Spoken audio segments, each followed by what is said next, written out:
He's right now in such a zone that you just expect it to go in when he has a look like that. It's Curry. No. Yes! Come on! Who hits that shot? When is it that you're supposed to pick up Steph Curry? And I said, well, you have to pretend like you're Uber. You got to pick him up at his house. Vince Carter should give up his nickname. Half man, half amazing. Your confidence. Some people love it. Some people hate it. How much, though, does it play into your success and the performances that we're seeing from you night in and night out? It's huge. It's what drives me. It's a confidence that's built on the foundation of work and the reps I put in, time you put in the gym, all the different stuff that I do to get ready for games. So I don't just come out thinking I'm gonna just make everything without having, seen all those practice shots go in. So, and I have fun doing what I do. That's what I enjoy most about playing basketball for a living and playing with the guys that I get to team up with every single night.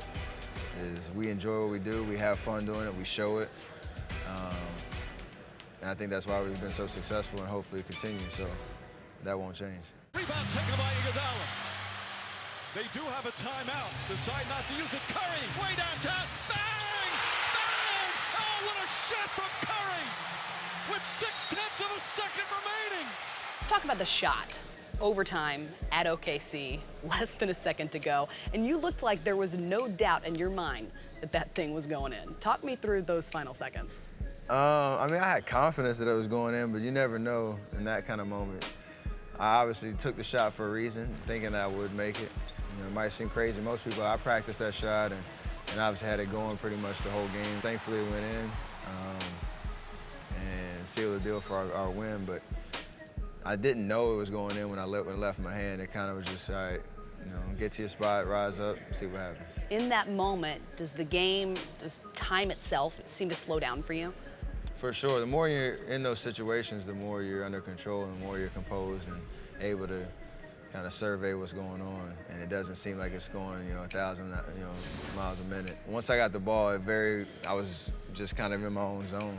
And I lost my mind after I made it, doing all those dances and stuff. But when you're able to make a game-winning play like that, those are moments you live for as a player. Whether you succeed or not, you want to have the confidence to take it. It's a great debate right now. You've got new schoolers versus old schoolers debating this. We celebrate this young man because he's excellent. He is, I say, the best shooter of all time. Now, there's been outside noise from some of this game's legends, including Oscar Robertson, just questioning the way that you play this game now. What's your reaction when you hear things like that? I think it's just a distraction for us as a team. I mean, those guys, I know when they were in their era, in their generation, their prime, didn't want to have any outside talk, kind of distract them or taint what they were, in the middle of doing. So we're in the middle of our journey right now, and having fun doing what we do, having fun winning, trying to, take the game to new levels and chase history, really. And we want to be able to enjoy that without having to answer questions about compare your team to, teams of past, compare the game how it is now to older generations. It's obviously a tough, pretty much irrelevant conversation because you can't really, compare generations and stuff like that. For us, we got to just block it out, but it is kind of, frustrating to have to deal with those questions. Does it sting at all to hear things from guys like that who made this game great?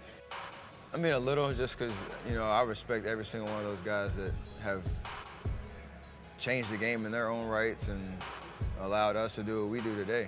I know that deep down they respect what we're doing.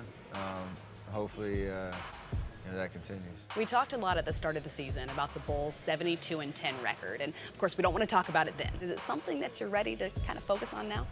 It's still tough. I mean, we know the opportunity is there. It's becoming more realistic for us to talk about it and to see where we are. But like I've always said all season, the way for us to get there is to stay in the moment. I don't know what Jordan and the Bulls, what their mark was. I don't know who they surpassed when they won 72 games, but what Coach Kerr says, they stayed in the moment and just focused on here and now.